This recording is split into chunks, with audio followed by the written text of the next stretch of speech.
Mula Luzon, Visayas at Mindanao, magandang hapon sa inyong lahat at manigong bagong taon. Bagong taon na at nangangahulugan na bagong pagkakataon naman para maipagpatuloy ang ating pagkatuto dito lang sa ating asignaturang Komunikasyon at Pananaliksik sa Wika at Kulturang Filipino. Para sa ating mga mag-aaral, sa ating mga magulang at sa ating mga ginigiliw na mga manonood dyan sa inyong mga tahanan. Magandang hapon po sa inyong lahat.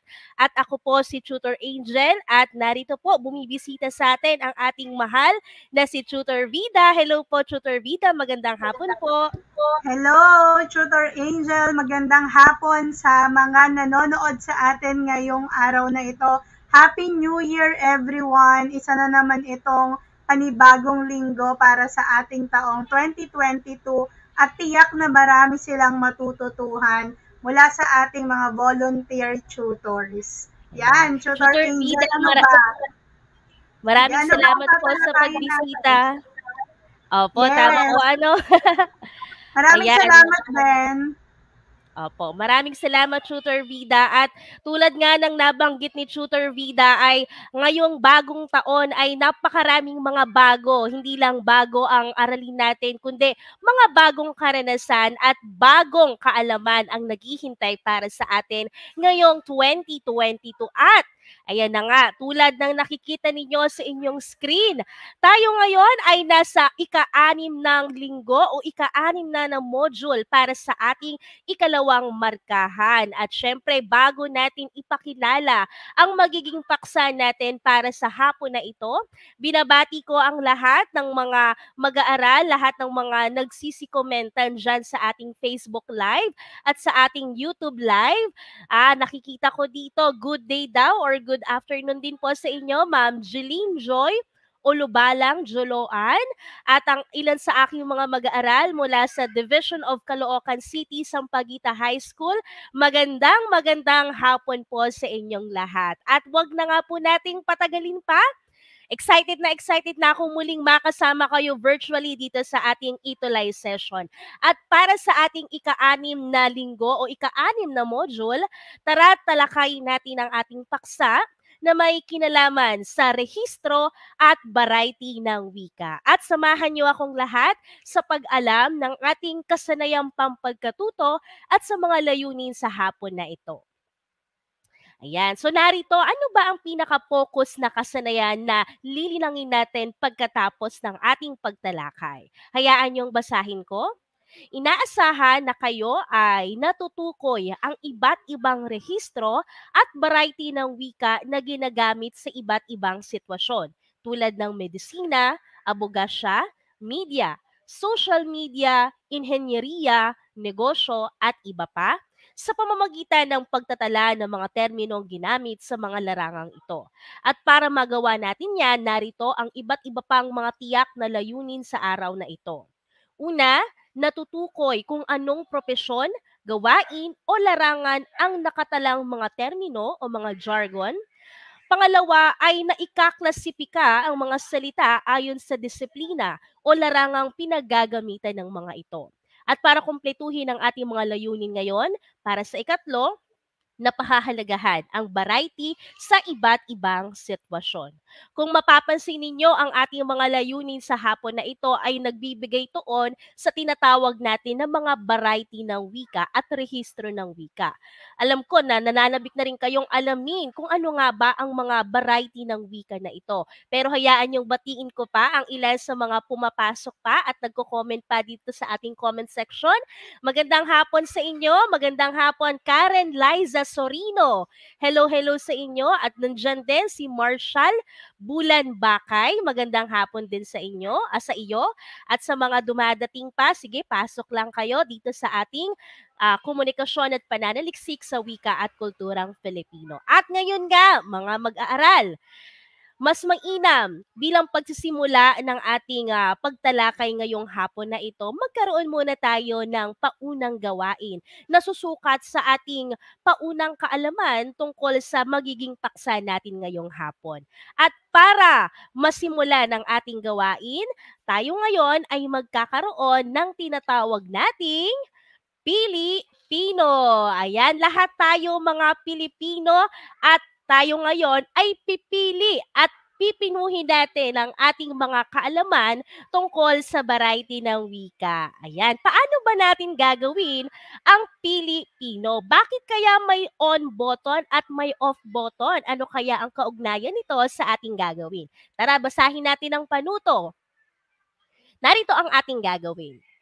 Nais kong tukuyin ninyo kung anong jargon ang sumusunod na mga pahayag. So meron akong papakita at ipapabasa sa inyo na ilang mga pangungusap at may mga salita itong ginagamit at tutukuyin lang natin kung anong jargon kaya no ang ginagamit dito. So meron lamang tayong dalawang pagpipilian. Ang sagot ay maaaring nasa button ng on o kaya ay maaaring nasa button ng off.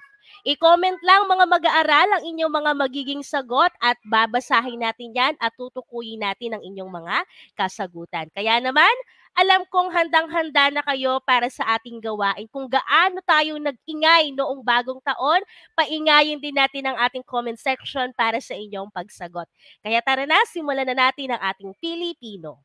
Para sa ating unang bilang, ito ay ginagamit sa mga transaksyon sa cashier. Ito ba ay nasa on, pa-void, o ang nasa off, ang lesson plan? Bibigyan ko kayo ng 5 segundo para sa pag-iisip ng tamang sagot.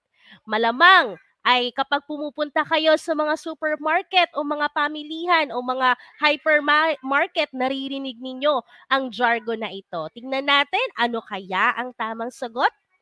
Medyo nag-iisip pa ang ating mga mag-aaral at nakikita ko dumadagdag ang ating mga manonood. Batiin muna natin sila bago natin ipakita ang tamang sagot. Magandang hapon sa inyo, Pauline Evaristo, ang ating masugid na mag-aaral na halos araw-araw yata o linggo-linggo nagmemensahe sa aming mga tutor para magbigay ng kanyang mga kasagutan sa mga pinapagawa. Magandang hapon sa iyo. At syempre si Tutor Irvin, naku hindi natin makakasama ngayon dahil sa ilang mga kalagayang pangkalusugan. Kaya get well soon, Tutor Irvin. Magandang hapon sa iyo. Gayun din si Jasmine Bernardo. Magandang hapon din sa iyo at sa lahat ng mga nanonood. Ayan. So, ayan na nga. May nakita ko nagsagot ng on. On na nga talaga ang kanyang kasagutan. Tignan natin kung ano ang tamang sagot. Magaling! Tamang-tama ang napili ng ating mga mag-aaral dahil ang tamang sagot ay matatagpuan sa on button. Ito ay ang pa-void. Tingnan naman natin ang ating ikalawang pipiliin o ang ating ikalawang sasagutan. Hayaan niyong basahin ko. Ito ay terminong ginagamit ng mga may kaalaman sa musika o yung mga music-minded dyan, alam na alam nyo ito. Ito ba ay nasa on button, ang sharp, o ang nasa off button, ang earning? Ang inyong 5 segundo ay tumatakbo na, kaya patakbuhin nyo na rin ang inyong mga utak at piliin kung ano nga ba ang tamang jargon para sa ikalawang bilang na ito. At tapos na nga.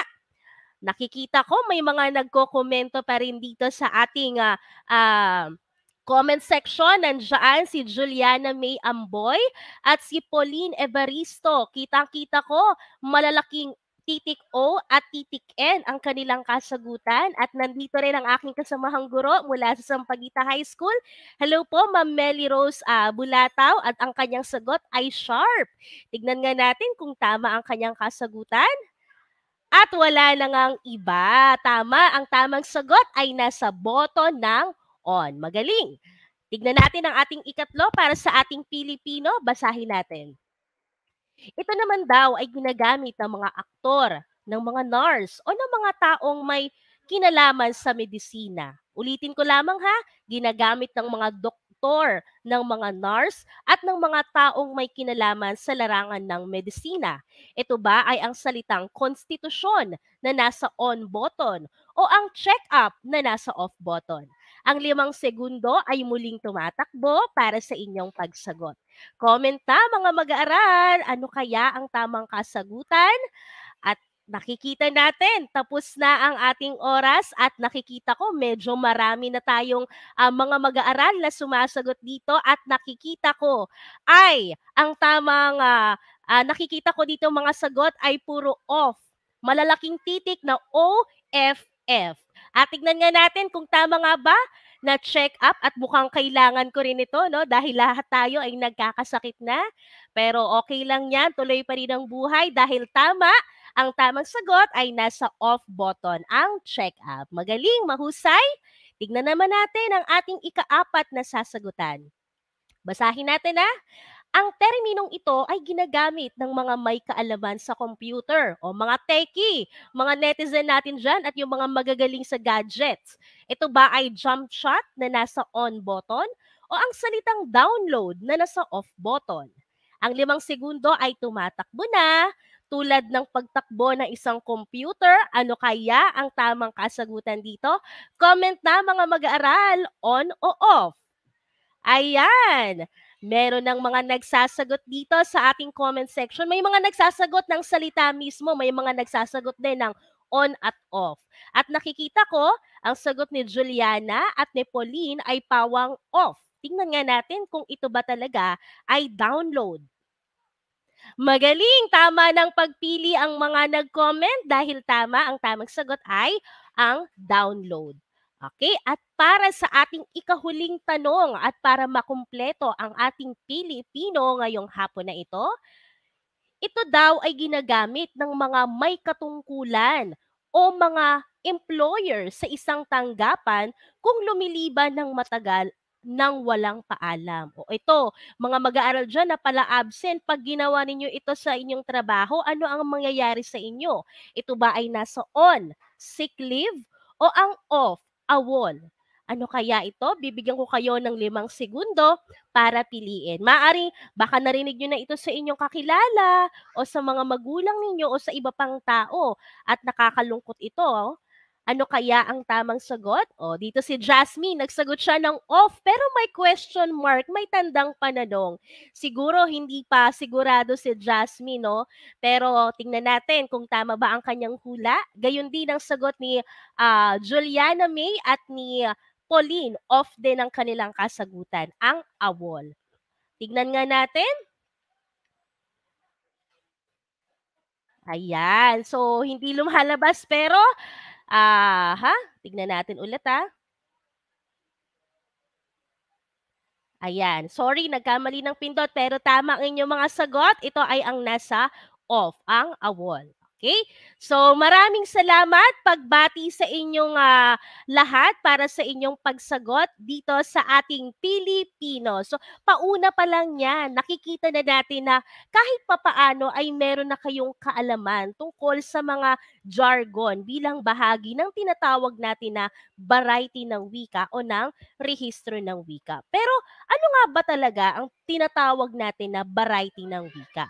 So halina kayo, alamin natin ang konsepto ng variety ng wika. So ipapakita ko sa inyo ang tinatawag natin na variety. O sa Ingles, ito ay tinatawag natin na variety. O sa ibang salita o sa pinakasimpleng salita, ito ay tinatawag natin na pagkakaiba-iba. Alam niyo sa mundo natin, napakaraming mga pagkakaiba-iba. Meron tayong iba-ibang lahi, no? Meron tayong iba-ibang pinanggalingan, meron tayong iba-ibang pinaniniwalaan. At alam niyo ba na ang wika, pati wika natin, yung wikang sinasalita natin, ay meron ding pagkakaiba-iba, no? O meron ding variety ng wika. Bakit kaya? Yun ang malaking tanong. Bakit kaya meron tayong variety ng wika? At bakit kaya napakahalaga na merong pagkakaiba-iba ng wika? Gayong ang gusto natin, meron dapat tayong pagkakaisa. 'Di ba? Napakahalaga sa atin yung konsepto ng uniformity, yung pagkakapare-pareho, yung pagkakaisa natin. Pero bakit may variety ng wika? Ano ba yung nagdudulot ng pagkakaiba-iba ng wika? Masama ba ito? O mabuti? O okay lang? Ano kaya yung kahalagahan nito? Para malaman natin yan, tignan natin ang kahulugan ng variety ng wika. So sabi dito, ang variety daw ng wika, tulad nga ng nabanggit ko kanina, ay ang pagkakaiba-iba sa uri ng wika na ginagamit ng mga tao sa bansa. At maaring ang pagkakaiba-iba na ito ay maipakita sa bigkas, sa tono, sa uri, at sa anyo ng salita. At alam niyo ba na dito sa Pilipinas, dahil ang Pilipinas ay isang arkipelago at binubuo tayo ng maraming lugar at binubuo tayo siyempre ng maraming mga mamamayan o ng maraming tao, hindi imposible na magkakaroon tayo ng pagkakaiba-iba ng wika. Pero masama ba ito? Sa Ingles meron tayong kasabihan na variety is the spice of life, 'di ba? Kapag kasi pare-pareho palagi yung nararanasan mo, parang paulit-ulit yung nararanasan mo, 'di ba parang nakaka-boring? Kaya mas maganda na may pagkakaiba, 'di ba? May adventure, may thrill kapag may pagkakaiba-iba. Katulad din sa wika, no? Mas maganda o hindi palaging negatibo ang kahulugan ng pagkakaroon ng pagkakaiba-iba ng wika. Dahil ang pagkakaroon ng pagkakaiba-iba ng wika ay hindi talaga nakasasama. Maaari pa nga itong tignan bilang isang proseso ng pag-unlad at pagyabong. 'Di ba, dahil ibig sabihin 'pag nag-iiba yung wika natin, ibig sabihin umuunlad siya, umuunlad ito, nagde-develop. 'Di ba sa mga nakaraang talakayan nga natin, sinabi natin na ang wika ay dinamiko, nagbabago. O dahil nagbabago ito, nagkakaroon ng pagkakaiba-iba at nagkakaroon ng variety. Okay? Bukod dito, mahalagang tignan din natin ang isa pang konsepto na tinatawag natin na rehistro ng wika. Pag sinabi naman nating rehistro ng wika, ito ay isang variety na may kinalaman sa tinatawag nating panlipunang papel or yung social role ng isang tao na may kinalaman sa paggamit niya ng wika. Ano ba yung ginagampanan ng tagapagsalita na may kinalaman sa oras ng pagpapahayag niya? Mamaya lilinawin natin kung ano-ano pa yung mga mahalagang konsepto na may kinalaman sa variety at sa rehistro ng wika. Pero ang malaking tanong siguro ngayon, bakit nga ba nagkakaroon ng pagkakaiba-iba sa wika? Ano ba yung mga salik na nakaaapekto sa pagkakaroon natin ng variety ng wika? So sa pinakasimpleng pagkaklasipika o sa pinakasimpleng pagkakategorya, narito ang ilang mga salik o yung mga dahilan o mga dimensyon kung bakit kaya natin masasabi na nagkakaroon tayo ng variety ng wika. Puwedeng dahil sa heograpiya o yung geographic natin, 'di ba? Yung kalagayang geographical ng Pilipinas na marami tayong rehiyon, pulo-pulo ang Pilipinas na nagiging bunsod ng pagkakaroon natin ng iba't ibang wika. Puwede din namang dahil sa ating edukasyon or educational attainment, 'di ba? Dahil sa antas ng edukasyon na natatamo natin, nagkakaroon tayo ng pagkakaiba-iba sa paggamit ng wika. O kaya naman puwedeng sa mga hanap buhay natin or yung mga okupasyon natin, 'di ba? Ang mga guro may iba silang, wika, ang mga doktor may sarili din silang wikang ginagamit. So depende sa larangan o sa propesyon natin. O kaya naman puwedeng sa edad at kasarian, 'di ba? Kung mapapansin natin, iba yung lengguwahe ng mga kabataan ngayon sa lengguwahe ng mga matatanda. So bawat henerasyon nagkakaiba-iba ng wika. O kaya naman dahil sa mga pangkat etnikong umuusbong o yung mga umiiral ng pangkat etniko sa Pilipinas at napakarami pang iba. Mahaba pa ang listahan ng mga dahilan kung bakit nagkakaiba-iba ang wika dito sa ating bansa. Hindi lang sa Pilipinas, sa ibang bansa din meron din silang mga variety ng wika. Pero ano ang pinaka-esensya nito? Ano yung pinakakahalagahan at pinakamahihinuhan natin mula sa pagkakaiba-iba ng wika na ito? Tandaan natin na ang pagkakaiba-iba ng wika ay simbolismo o tanda tungo sa pagkakakilanlan ng bawat individual. Kaya nga sinasabi natin kanina na hindi naman masama na meron tayong iba-ibang wika, mas maganda nga yun, 'di ba? Kung ano yung wika ng isang pangkat, puwede mong ituro sa akin at kung ano yung wikang nalalaman ko, ituturo ko sa'yo. Nang sa gayon, bukod sa maipapataas ko pa yung pagkakakilanlan ng grupo na kinabibilangan ko, ay napapayabong pa natin ang wika. Mas napatutunayan natin kung gaano kaganda, kung gaano kayaman at kung gaano kalago ang wika na meron tayo dito sa Pilipinas. Okay, yun ang tatandaan natin ha. At ngayon, Dahil kanino ko pa pinauulit-ulit na marami tayong wika, iba-iba tayo ng wika na meron sa Pilipinas. Ang tanong natin ngayon, ano ba yung mga partikular na uri ng mga variety ng wika na meron tayo? At para sabihin ko sa inyo, mga anak, napakarami. At ito na nga, iisa-isahin natin yan dito sa ating Juan Tanong. Okay, so iisa-isahin nating sasagutin ang mga tanong ninyo na may kinalaman sa mga variety ng wika. At ito na nga, simulan natin para sa ating unang Juan Tanong. Okay? Pasensya na kung medyo nauubo ako ha, pero wala po akong COVID. Ganun talaga, uso talaga ang sakit ngayon. Okay, pero tuloy-tuloy lang tayo. Eto na nga, para sa ating Juan Tanong bilang isa, ang dialect. So ano nga ba ang dialect? O minsan tinatawag din itong dialekto or dialekto. Okay? So alamin natin. Pero bago yan, may tanong muna ako sa inyo. Malamang or ang ilan sa inyo o baka hindi pa nga nakapunta yung iba, pero yung iba gustong makapunta. Nakapunta na ba kayo sa Batangas, sa Ilocos, sa um, Bataan, sa Zamboanga, at sa iba't iba pang lugar dito sa Pilipinas?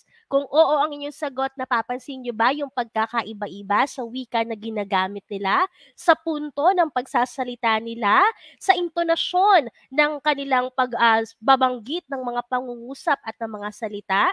Nagtatanong ba kayo kung ano kaya ang tawag natin sa mga ito? Ito ang tawag sa kanila. Ito ay ang tinatawag natin na dialect. Ano ba ang dialect? Tingnan natin ang kahulugan. Kung titignan natin, sa ating dialect, ito raw ay ang mga salitang ginagamit o gamit ng mga tao ayon sa partikular na rehiyon o lalawigan. So ito ay may kinalaman sa heograpiya, no? May kinalaman sa rehiyon o lugar na kung saan nagagamit ang mga partikular na wika. Halimbawa, para mas maging malinaw sa atin, alam natin na ang Tagalog ay isang wika, no? Isang pangunahing wika na madalas nagagamit sa mga lugar sa Luzon.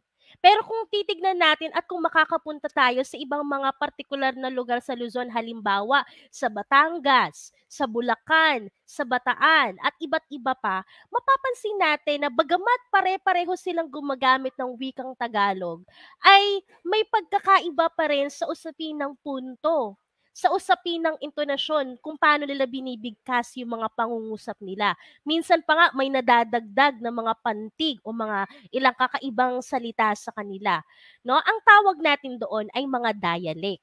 So halimbawa, sa Tagalog, kapag tinanong natin ang tanong sa Ingles na why, syempre sa Tagalog dito sa NCR, ang tanong natin diyan ay bakit? 'Di ba? Sa pinaka-simpleng estruktura ng wikang Tagalog. Pero pagdating natin sa Tagalog Batangas, yung simpleng bakit nadadagdagan ng pantig na ga. At hindi lang yun, nag-iiba din yung tono natin at yung punto natin. Di ba nagiging bakit ga? Di ba? Pagdating naman natin ng Bataan, yung ga, napapalitan naman ng pantig na a. So, nag-iiba din yung punto. Baki a. Di ba? At pagdating natin ng Ilocos, nag-iiba ulit. Ang kanilang dinadagdag naman ay ngay at nagiging bakit ngay. Ayan. So kung mapapansin ninyo, bagamat pare-pareho sila ng pinanggagalingan at ang istruktura na galing sa Tagalog, nagkakaiba-iba naman sila sa punto o sa intonasyon ng pagkakabanggit nila. Ang tawag natin dito ay dialect. At ang variasyon o pagkakaiba ng mga ito ay maaring dulot ng heograpiya nga, yung rehiyon o yung lalawigan na pinagmulan nila. Okay? So, yon ang ating unang uri. So, kung meron kayong mga katanungan tungkol sa ating pagtalakay, pwede po kayong mag-comment ha. At syempre, tanungin na rin natin ang mga mag-aaral natin.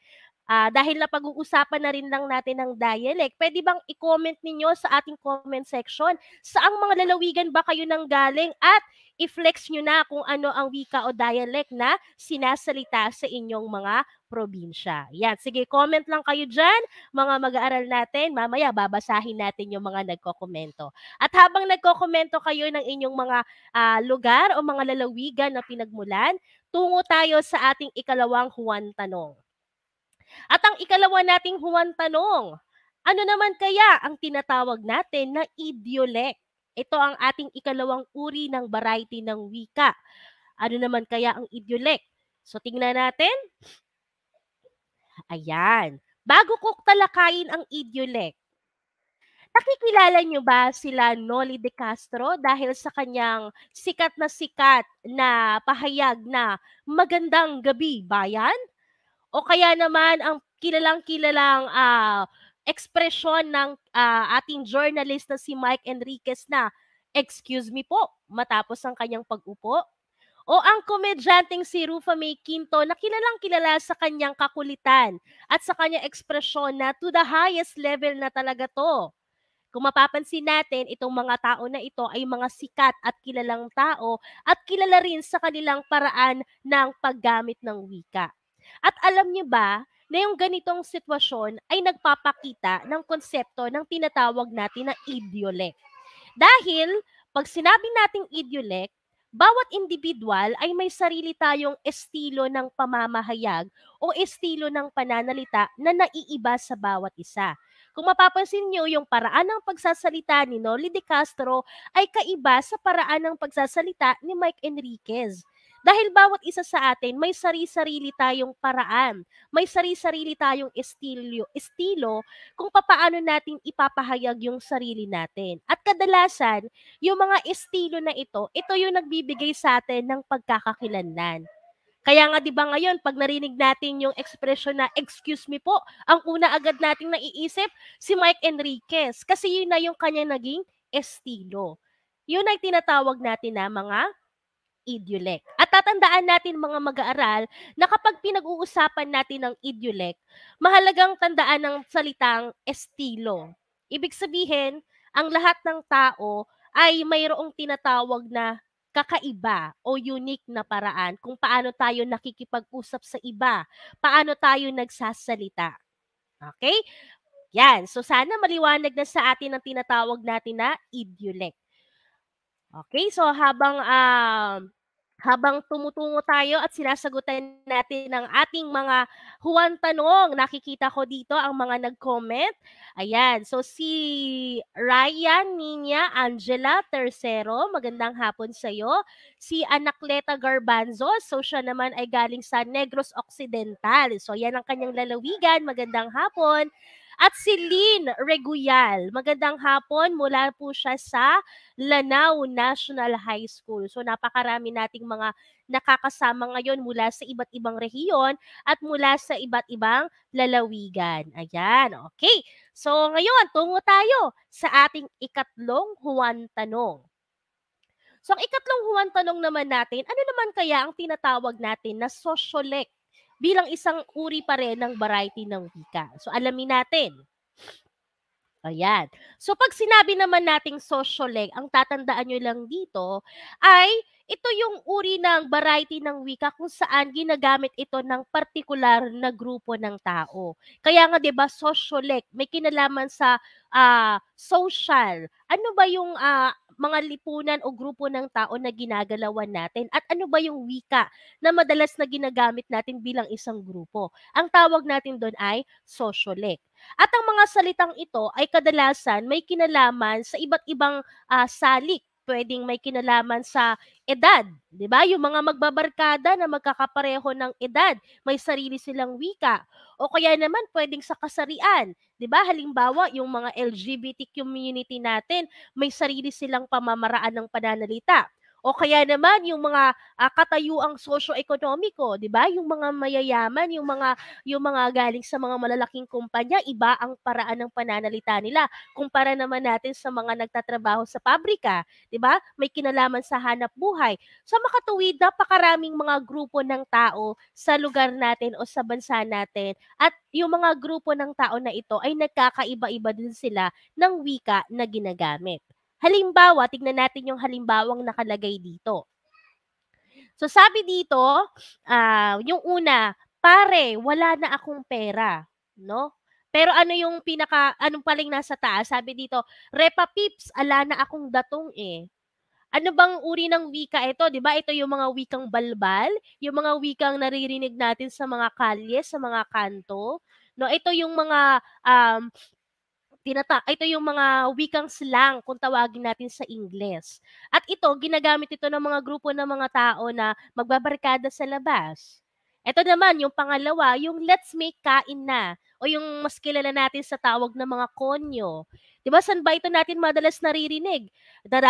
Madalas natin 'tong naririnig sa mga nag-aaral sa Lasal, 'di ba? Yung mga nag-aaral sa mga kilalang mga universidad na yung mga mag-aaral ay lumaki na sanay sa Ingles pero dahil kinailangan nilang magsalita sa Filipino, napaghahalo-halo nila kaya nagiging konyo sila pakinggan. Pero natural yun sa kanila kaya hindi natin dapat pinagtatawanan. Okay? So yun yung ibig sabihin natin sa sociolek. Sa mga kaibigan at kapatid naman natin ng mga nasa LGBT community, 'di ba? Meron tayong tinatawag na Bekimon o mga gay lingo. Ang tawag natin doon ay mga sociolek. Okay? Sunod naman natin ang ating ikaapat na huwan tanong. Ayan, tignan naman natin, ano daw dito ang tinatawag natin na etnolek? So, puro lek-lek, ano? Pero alamin natin, ano kaya ang tinatawag natin na etnolek? So, ito naman, kung mapapansin natin sa salitang ugat o sa ginamit natin na salita dito ay ang etno. May kinalaman ito sa kahulugan ng etnolek. Dahil 'pag sinabi daw nating etnolek naman, may kinalaman ito sa variety ng wika na umuunlad o nade-develop dahil sa mga etnolinguistikong grupo. Alam naman natin na mga Pilipinas, mga mag-aaral, marami dito sa Pilipinas ang may mga pangkat etniko o yung mga etnolinguistikong grupo ng ating mga katutubong mga Pilipino. At yung mga etnolinguistikong grupo na ito na may pagkakapareho sa kultura, pagkakapareho sa mga tradisyon at iisa ang kanilang mga pinaniniwalaan, meron din silang sariling wika na ginagamit na partikular lamang sa kanilang pangkat. Halimbawa diyan yung mga Tiboli, mga Mangyan, mga Ifugao at iba't iba pa. Halimbawa natin yung salitang vakul. 'Pag sinabi nating vakul, otomatiko tumutukoy ito sa mga gamit ng mga Ivatan na pantakip sa kanilang ulo tuwing panahon ng tag-init at tag-ulan. At ang salitang vakul ay talagang partikular lamang na ginagamit ng kanilang pangkat etniko or etnolinguistikong grupo. Samantalang 'pag sinabi naman nating bulanin, ito naman ay salitang naglalarawan sa pagkahugis buo ng buwan. So yung mga salita na ito, partikular ito at makikita nating nagagamit ng mga katutubo nating mga Pilipino na mula sa mga pangkat etniko sa ating bansa. Okay? At para sa ating ikalimang tanong, ayan, ito naman ay ang tinatawag natin na register. Ano naman kaya ang ibig sabihin o ano naman kaya ang katangian ng tinatawag natin na register? Kasi kanina pa natin 'to na papakinggan 'no. Ito ba yung ang dami kasing kahulugan ng register, 'di ba? Puwedeng 'pag nagpapa-load ka, magpapa-register ka ng promo o kaya naman kapag mag-e-enroll ka, 'di ba, magpapa-register ka muna. 'Pag mag-o-audition ka, magpapa-register ka muna. So, napakaraming kahulugan ng tinatawag natin na register. Pero sa usapin ng wika, ano kaya ang ibig sabihin natin ng register ng wika? So, basahin natin at alamin natin ang kahulugan naman nito. Okay. So, ang register, mga mag-aaral, ay isang variety ng wika na espesyalisado. 'Pag sinabi nating espesyalisado, specialized, 'di ba? Saan?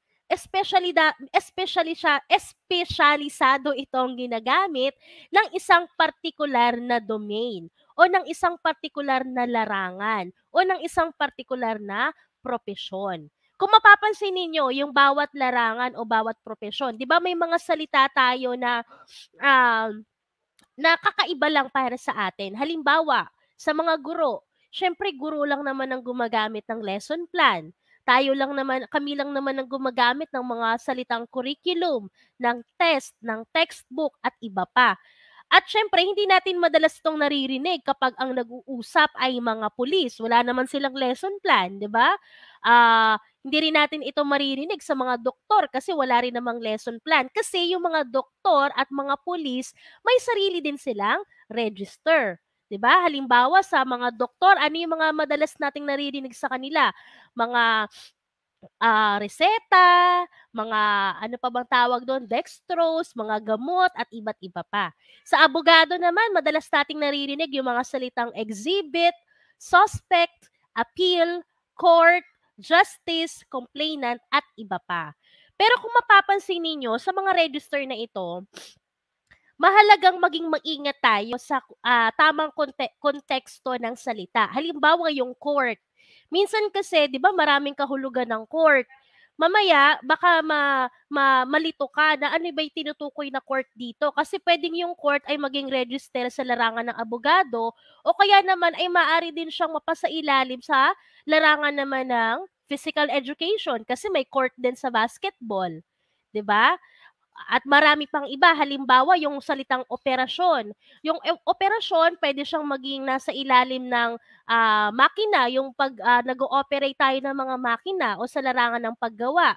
Pwede rin namang nasa larangan ng medisina kasi yung 'pag nag-ooperate ng isang tao. O kaya naman pwede rin sa larangan ng mga pulis kapag may mga ginagawa silang mga operasyon, halimbawa yung bypass operation at iba't iba pa. Kaya mahalaga na alamin natin saang larangan ba ginagamit yung salita. Okay? Alright. So, sana meron kayong mga naunawaan sa ating pagsagot, no? Sa ating mga huwan tanong. Basta tatandaan nyo lang, ano ba yung pinakamahalagang dapat nating matandaan mula sa ating mga tinalakay. Tandaan natin na ang variety ng wika ay naaayon din sa antas nito, kaya meron tayong wikang pambansa, wikang opisyal, wikang lalawiganin, wikang kolokyal o karaniwan, at wikang islang o balbal. At kahit gaano karami pa yung mga pagkakaiba at yung mga variety ng wika na meron tayong sa ngayon, no, yung mga existing na variety ng wika natin, madadagdagan pa yan kasi buhay at dynamico ang wika natin. Pero hindi na natin ito maiiwasan. Ano lang ang kailangan nating gawin? Pahalagahan natin ang anumang wika na meron tayo dahil biyaya ito. Anumang wika ang sinasalita natin, instrumento ito para sa ating malayang ekspresyon. Kung wala ang wika na ito, hindi natin maipapahayag ng tama ang ating mga sarili, anuman ang lahi na pinagmulan natin, anumang lugar ang pinagmulan natin, sino man tayo, anuman ang katayuan natin sa lipunan, anuman ang edad natin, at anuman ang pagkatao natin. Okay? So, ngayon, sana meron kayong natutuhan sa ating naging pagtalakay mula sa ating paksang register at variety ng wika. Kaya naman ngayon, mga mag-aaral, ihanda ng inyong isip para sa ating naghihintay na pagtataya. So alamin natin, ano ba ang inyong naging pagkatuto at pagkaunawa sa naging pagtalakay natin. Kaya ihanda na ang inyong mga keyboard para sa pagtipa ng mga tamang sagot dito sa ating pagtataya. Basahin natin ang ating panuto. Basahin at unawaing mabuti ang mga pahayag na aking ipapakita at piliin ang titik ng tamang sagot. So bibigyan ko ulit kayo ng tig-5 segundo para sa pagsagot ng bawat tanong na aking ipapakita. Okay? So sana handa na ang lahat at sana makakita ako ng maraming sumasagot dito sa ating comment section. Kaya naman, narito na para sa ating unang katanungan. Alin sa sumusunod ang salitang ginamit at pinauso na gay lingo? So ano kaya dito ang halimbawa ng gay lingo? Piliin natin. Ito ba ay nasa titik A, rolling pin, B, objection, C, aura, o ang D, like? So bibigyan ko kayo ng 5 segundo para piliin ang tamang sagot. Excuse me. Ayan. Umaandar na ang ating oras. Comment na kayo mga anak. Ano kaya ang tamang kasagutan para sa ating unang tanong? Ito ba ay titik A, titik B, titik C, o titik D? Ayan. So nakikita ko may mga nagko-comment na dito sa ating comment section. At nangunguna na nga dyan si Pauline Evaristo. Hello, Pauline. Ayan, meron kayang sagot ang iba pa or siguro nag-iisip pa sila? Pero nakikita ko na mukhang tumatama ang kasagutan ni Pauline kaya tignan na natin kung ano nga ba ang tamang sagot. At malamang naririnig naman ninyo ito palagi sa ating mga gay linggo, sa ating mga kapatid na nasa LGBTQ community. Ang tamang sagot ay tama. Ayan, humabol ng sagot si Andre Kasuga. Ito ay ang titik C, ang aura. 'Di ba? Madalas 'tong ginagamit kapag halimbawa kayo ay nananamit ng talagang bongga, ng maganda na parang may pinopormahan kayo. So kayo ay umaaura. Okay, maraming salamat. At ang gay linggo ay bahagi ng tinatawag natin na sociolek. Pangalawang tanong, alin naman sa sumusunod na salita ang nabuo dahil sa isang beauty queen? Ito naman sa larangan ng beauty pageant. A. Confidently beautiful. B. Rolling pin. C. Facebook. At titik D. Essay. Ang inyong 5 segundo ay magsisimula na. Piliin na ano kaya ang naririnig natin o narinig natin mula sa isang sikat na beauty queen. Balita ko nanalo ito bilang Miss Universe. Ayan. Unang-una na sumagot si Rick Capistrano, titik A, at sinundan naman ni Pauline Evaristo at ni Andre Kasuga at ng iba pa. At ang kanilang kasagutan ay titik A. Sige nga, tignan natin. Ayan, magaling. So ito nga ay ang confidently beautiful. At may kasunod pa yan. Confidently beautiful with a heart. Okay? Salamat. Tungo tayo sa ating ikatlong katanungan. Ito naman ay may kinalaman sa larangan ng fashion modeling. Ano naman ang terminong ginagamit ng mga fashion model? A. Blueprint. B. Beverage. C. Runway. O titik D. Ball. Ang 5 segundo ay tumatakbo na tulad ng pagtakbo ng inyong utak para sa pagpili ng tamang sagot. Ito ba ay A, B, C, or D?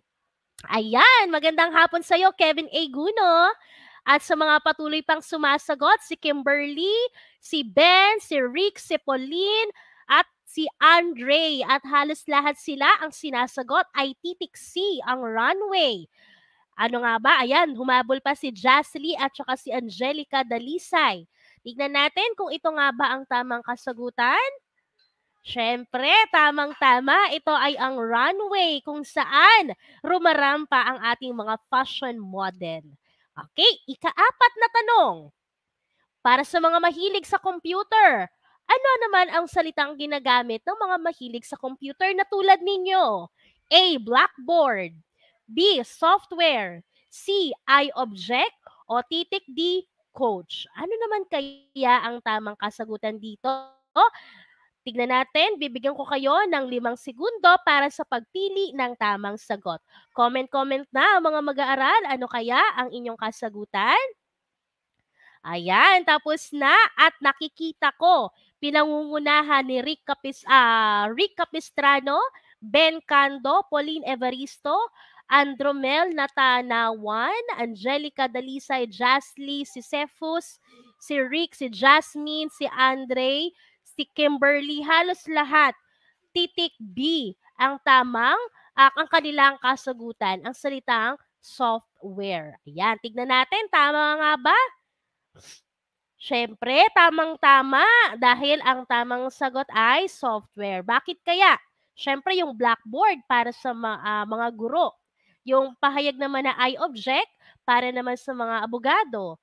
At yung salitang coach, pwedeng sa larangan ng sports, di ba? At ang salitang software lamang ang may kinalaman sa computer o teknolohiya. Ayan. At para sa ating ika-5 tanong, ano ang terminong madalas na ginagamit ng mga doktor at nurse? May kinalaman naman sa larangan ng medisina. Ito ba ay titik A, test paper, B, diagnosis, C, credit, or D, menu? Ang inyong 5 segundo ay tumatakbo na. Pili-pili na ng tamang kasagutan para sa larangan ng medisina. Ito ba ay titik A, B, C, o D? Ayan. At marami ngang sumasagot. Talaga naman ang mga mag-aaral natin talagang active na active pagdating sa pagtataya, biglang nagsisilabasan at halos lahat sumasagot ng titik B. Mula kay Jasly, kay Angelica, kay Andre, kay Kurt, kay Cephus, at kay Andromel, kay Andre, lahat sila nagsasagot ng titik B ang diagnosis. Tignan nga natin. Magaling! Wala na ngang iba dahil ulitin ko ang test paper para sa mga guro. Ang credit pwedeng sa may kinalaman sa accountancy, no? May kinalaman sa debt, sa credit at iba't iba pa. At yung menu naman pwedeng may kinalaman sa pagluluto, no? Sa mga may hilig sa restaurant o pagkain. At ang salitang diagnosis lamang ang may kaugnayan sa larangan ng medisinang ginagamit ng mga doktor at ng mga nurse. Kaya naman, mga mag-aaral, pagbati sa inyong lahat. Maraming salamat sa pagsagot. Sana meron kayong natutuhan sa ating pagtalakay ngayong araw na ito. At wait lang, hindi pa tayo nagtatapos. Hindi nagtatapos sa pagtataya ang inyong pagsagot at inyong pag-unawa sa ating naging talakayan. Dahil meron akong iiwan sa inyo na hamon na dapat ninyong gawin sa inyong mga tahanan. Bilang bahagi ng ating karagdagang gawain, kayo ay inaasahang magtatala ng 5 salita mula sa bawat variety ng wika na ating tinalakay at 5 salita naman para sa rehistro ng wika. Tutukuyin ninyo kung anong larangan kabilang ang salitang itinala at kokopyahin ninyo ang talahan na yan na ipapakita ko sa inyong mga sagutang papel. So narito ang ating talahan na yan. Kung mapapansin ninyo, may 4 na hanay. Ang unang hanay ang unang column ay para sa variety ng wika at katapat nito ang larangan at sa katapat naman nito ay yung panibagong 5 rehistro ng wika at sa katapat naman nito ay kung saang larangan din ito ginagamit. So kung meron kayong mga Facebook tulad ng ginagawa ng ilang mga mag-aaral, actually napakaraming nagpapadala ng mga mag-aaral kaya maraming salamat sa inyong patuloy na pagsuporta sa ating Itulay session. Patunay lamang ito na maraming naaabot ang Itulay dahil patuloy din ang pagbuhos ng pagmensahe ng mga mag-aaral. Lalong-lalo na ang hindi natitigil sa pagsisend si Pauline Evaristo. Ito hindi ko siya kilala personally, hindi ko siya mag-aaral. Galing pa siya sa malayong lugar pero every week walang palya nagpapadala ng kanyang kasagutan. Okay, so hintayin ko ang mga sagot ninyo mga mag-aaral ha. Ipadala lang sa aking Facebook account. Hanapin nyo lang si Ma'am Angelica Agunod. Ang nag-iisang guro sa Filipino na maganda.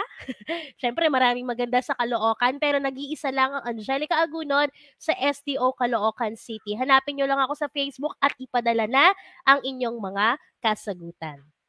Kaya naman, mga mag-aaral, maraming salamat at natapos na naman ang isang sesyon na punong-puno ng kaalaman at karanasan dito lang sa komunikasyon at pananaliksik sa wika at kulturang Filipino. Mga mag-aaral namin, mga magulang, mga guro na nanonood, ngayon pong bagong taon, wag po sana nating kalimutan na suportahan pa ang ating Itulay online tutorial at wag po nating kalimutan na i-share, i-like, no? Ipamahagi natin ng magandang balita ng ating DepEd EdTech unit dahil dito nyo po mapapanood ang mga Itulay session. Gayon din po ang YouTube channel ng DepEd EdTech unit kung saan din po kami nagla-live ng mga tutorial sessions.